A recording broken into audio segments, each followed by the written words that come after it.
Ça se passe là-haut. Astronomie, astrophysique, cosmologie, astroparticules. Par Éric Simon. Des oscillations atmosphériques quasi quadriennales ont été observées sur Jupiter en infrarouge dès les années 80. C'est aujourd'hui par une étude approfondie et sur la durée d'un cycle complet que ces oscillations, nommées QQO, ont été étudiées. Elles révèlent que ces mouvements atmosphériques s'étendent en profondeur dans l'atmosphère jovienne et ont des points communs avec les phénomènes atmosphériques terrestres. Ce sont des différences de température atmosphérique qui permettent aux planétologues de suivre les mouvements de l'atmosphère de Jupiter. Ils utilisent pour cela des télescopes infrarouges, notamment l'IRTF de la NASA, Infrared Telescope Facility, et grâce à leur spectrographe de haute résolution nommé TEXES, Richard Cosentino du Goddard Space Flight Center et son équipe ont ainsi réussi à caractériser ces mouvements dans leur structure en profondeur entre une pression de 0,1 hectopascal et 17 hectopascal. Là où les données antérieures n'existaient qu'à une altitude correspondant à une pression de 10 hectopascal. C'est un véritable jet stream que les chercheurs observent, qui s'avère assez semblable aux jet streams existants à l'équateur dans la haute atmosphère de la Terre. Chez nous, ces vents de haute altitude changent de sens environ tous les 2 ans, ces changements étant eux aussi accompagnés par des changements de température conséquents.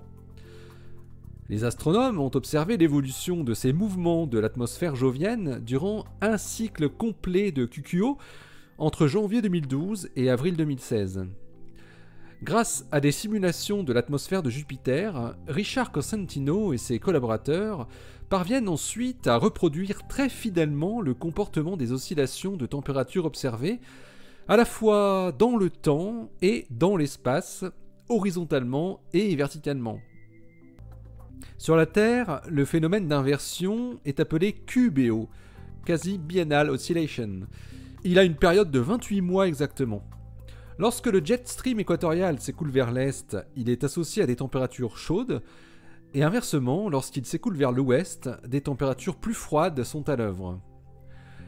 Il semble que la phase de l'oscillation QBO soit intimement liée au transport d'ozone et de vapeur d'eau, ainsi qu'à la production de cyclones.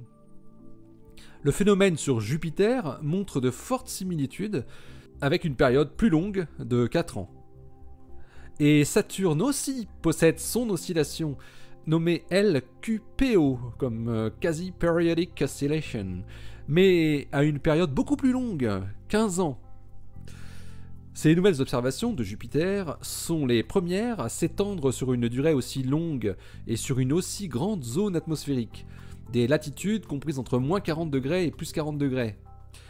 Dans l'étude qu'il publie cette semaine dans le Journal of Geophysical Research Planets, l'équipe de Richard Cosentino montre que le comportement du jet stream équatorial de Jupiter a pour origine très probable la présence d'ondes de gravité dans la haute atmosphère, qui sont produites par un phénomène de convection des masses gazeuses situées à plus basse altitude.